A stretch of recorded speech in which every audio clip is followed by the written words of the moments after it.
Trump renews call for death penalty for New York truck attack suspect. New York, Reuters. U.S. President Donald Trump reiterated his call on Thursday for the death penalty against the Uzbek immigrant accused of killing 8 people by driving a truck down a popular Manhattan bike path, the deadliest act of suspected terrorism to strike New York City since September 11, 2001. Sayfullo Saipov, 29, was charged in federal court on Wednesday with acting in support of the Islamic State militant group by plowing the truck down a riverside bike trail, injuring a dozen people in addition to those killed. Islamic State claimed responsibility for the attack, the group's online publication said on Thursday. It said in its weekly issue of Al-Naba newspaper that the attacker is one of the Caliphate soldiers. It did not give any evidence to support its claim.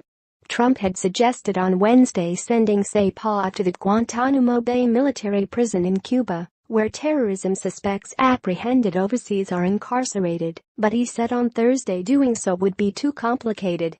"Would love to send a NIC terrorist to Guantanamo, but statistically that process takes much longer than going through the federal system," Trump said on Twitter.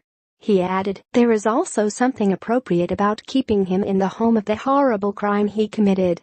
Should move fast." Death penalty. According to the complaint filed against him, Saipov told investigators that he had been inspired by watching Islamic State hit propaganda videos on his cell phone, felt good about what he had done, and asked for permission to display the Islamic State flag in his room at Bellevue Hospital Center. Saipov was taken to Bellevue after he was shot in the abdomen by a police officer at the time of his arrest. Trump also repeated his call on Thursday for Congress to end the diversity immigrant visa program under which Saipov entered the United States in 2010, saying on Twitter, "We need to make America safe." The diversity program, signed into law in 1990 by Republican President George H.W. Bush, was designed to provide more permanent resident visas to people from countries with low U.S. immigration rates. One of the 2 criminal counts Saipov faces, violence and destruction of motor vehicles causing the deaths of 8 people, carries the death penalty if the government chooses to seek it, according to acting U.S. Attorney June Kim. Trump's tweets calling for the death penalty before Saipov even had a chance to enter a plea to the charges he faces could work to the defendant's advantage by giving his lawyers a chance to argue that the president prejudiced potential jurors. The defense is sure to raise this as unfair and raising questions about a jury being able to reach an impartial verdict, said James Acker, a criminal justice professor at the State University of New York in Albany who specializes in capital punishment. It could be used to make an argument that a judge should not allow the death penalty as a sentencing option, Acker said, adding that the likelihood of that succeeding is very small. Saipov's defense attorney did not respond immediately to a request for comment. Asked by reporters whether he thought Saipov should be executed if convicted, New York City Mayor Bill de Blasio said he categorically opposes the death penalty. "I believe this is an individual who should rot in prison for the rest of his life," he told a news conference.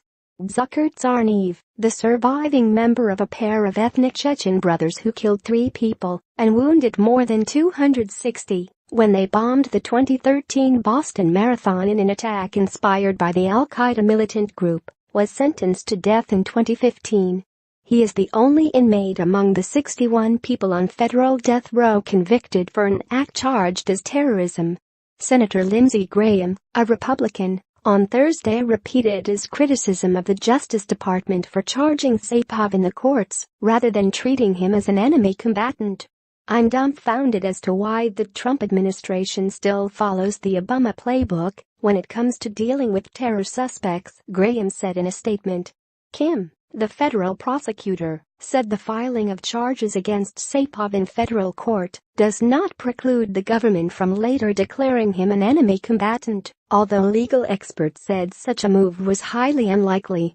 Experts also said it would be highly improbable to send Saipov to Guantanamo because a federal judge would have to agree to turn him over to a military commission, and no person has ever been sent to Guantanamo straight from U.S. soil. As a permanent legal resident of the United States, Saipov also has virtually the same rights as a U.S. citizen, they said. Declaring an individual an enemy combatant allows investigators to interrogate the person